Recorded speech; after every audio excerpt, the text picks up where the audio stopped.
Asma had always been a bright and vibrant girl, full of dreams and ambitions. At 18, she was ready to conquer the world, starting with her final year of high school. Her long, flowing hair had always been her pride and joy, a symbol of her individuality and spirit.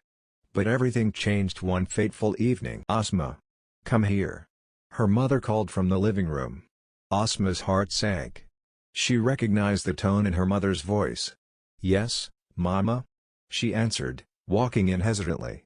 Her mother was holding a pair of scissors and a razor. "Sit down, Asma." Fear gripped her. "What are you doing, Mama?" "We need to cut your hair. It's become a distraction for you," her mother said firmly. "But Mama, please no, I promise I'll study harder," Asma pleaded, tears welling up in her eyes. Her mother shook her head. "No more arguments. Sit." Desperation filled Asma's heart. She ran to find her father, hoping he might intervene. He was in his study, surrounded by stacks of papers and the comforting hum of his computer. "Baba, please help me. Mama wants to shave my hair," Asma said, her voice trembling. Her father looked up from his work, his face a mask of concern. "Asma, your mother and I discussed this. She thinks it's for the best, but Baba, my hair. It's part of me. I don't want to lose it. Please talk to her," Asma begged, clasping her hands together. Her father sighed heavily. "I understand how you feel, Asma, but your mother is very determined. She believes this will help you focus on your studies." Asma's eyes filled with tears. "Baba, you know I can do better without this. Just give me a chance." Her father looked torn, glancing towards the door as if expecting her mother to appear any moment. "Asma, I don't want to go against your mother's wishes. You know how she can be." Asma's heart sank. "So you're just going to let this happen? You're not even going to try?" He reached out and patted her shoulder awkwardly. "It's not that simple. I don't want to upset her. Try to understand, Asma." Feeling utterly betrayed, Asma turned and walked away, her vision blurred by tears. Her father's voice followed her weakly. "It'll be okay, Asma. You'll see."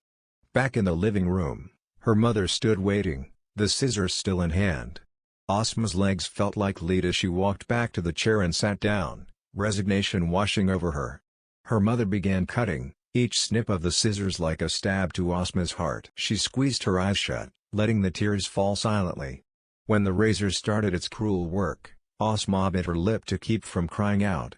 Finally, it was over. Asma opened her eyes to see her reflection in the mirror. Her head was shaved, her identity stripped away. She felt numb, her spirit broken. Her mother stood behind her, arms crossed. "If you don't succeed, you will shave your hair again," she shouted. The harshness in her voice left no room for argument. Asma's eyes filled with fresh tears. "Mama, please. This is too much. You need discipline, Asma. This is for your own good," her mother insisted. "From now on there will be no distractions. You will study, and you will excel." The strict household rule was laid out in excruciating detail over the next few days. Asma's mother imposed a rigid schedule. Study hours, meal times, and limited breaks. The only escape Asma had was her sleep. But even then, nightmares of losing her hair again haunted her. One evening, exhausted from a day of intense studying, Asma sat at the kitchen table, her head resting on her textbooks. Her father walked in, sensing her distress. "Asma, how are you holding up?" She looked up, her eyes filled with sorrow. "Baba, I can't do this, it's too much, I'm so tired." He sighed, his face lined with worry. "I know, Asma, but you have to understand your mother's intentions. She wants what's best for you." Before Asma could respond, her mother stormed into the room, her expression fierce. "What are you saying to her?" she demanded, glaring at her husband. He shifted uncomfortably, avoiding her gaze. "I was just trying to explain." "Be quiet," she snapped. "You always undermine me. Asma needs discipline, not excuses." Asma watched the interaction, a realization dawning on her. Her father, the man she had always seen as strong and dependable, was afraid of her mother. It was a jarring revelation that added another layer to her turmoil. "But Mama, can't we find a better way?" Asma pleaded, hoping for a breakthrough. Her mother's expression softened just slightly, but her tone remained firm. "Asma, you need to focus on your studies. This is the only way I know to ensure you take it seriously." Asma looked at her father, who remained silent. His head bowed. She turned back to her mother. "I understand you want what's best for me, but this is too harsh. Please, Mama, give me a chance to prove myself without these extreme measures." Her mother crossed her arms, contemplating Asma's words. "Fine.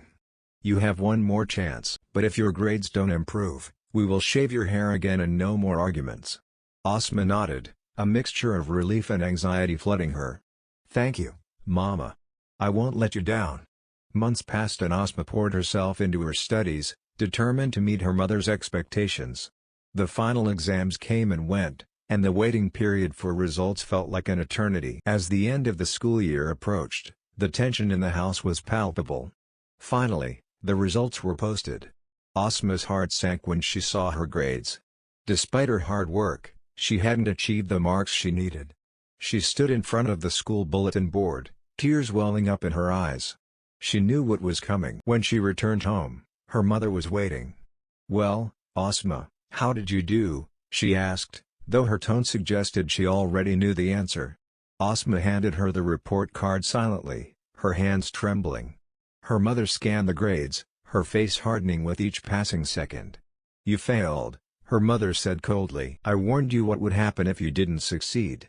"Mama, please," Asma began, but her mother cut her off. "No excuses. You'll shave your head for the entire summer," her mother declared, her voice strict and unwavering. Asma felt the world collapse around her. "Mama, please. I tried so hard. Just give me another chance," her mother shook her head. "This is your punishment, Asma. You need to learn discipline and the value of hard work." Tears streamed down Asma's face as her mother led her to the bathroom. The clippers were already set up, and Asma's heart pounded in her chest. She sat down, feeling utterly defeated. Her mother turned on the clippers, the buzzing sound filling the room. Asma closed her eyes as the clippers touched her scalp, the vibration sending shivers down her spine. With each pass, more of her hair fell to the floor, and with it, her remaining sense of hope. When it was over, Asma looked at herself in the mirror, her head completely shaved once again. Her mother stood behind her, arms crossed. "Remember this feeling, Asma. Let it motivate you to do better," her mother said sternly before leaving the room. Asma sat there for a long time staring at her reflection. The summer stretched out before her, a daunting expanse of time filled with the constant reminder of her failure. She felt isolated and hopeless, but a small part of her refused to give up entirely.